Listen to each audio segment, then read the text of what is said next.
trying a different method. This is an alcohol stove, backpacking stove that I'm using.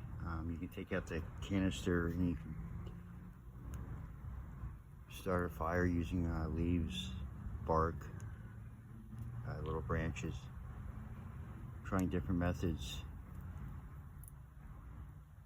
to boil water instead of going out and buying denatured alcohol or buying the gas canisters, which are $10 a piece. When you're homeless, you just try different methods like this.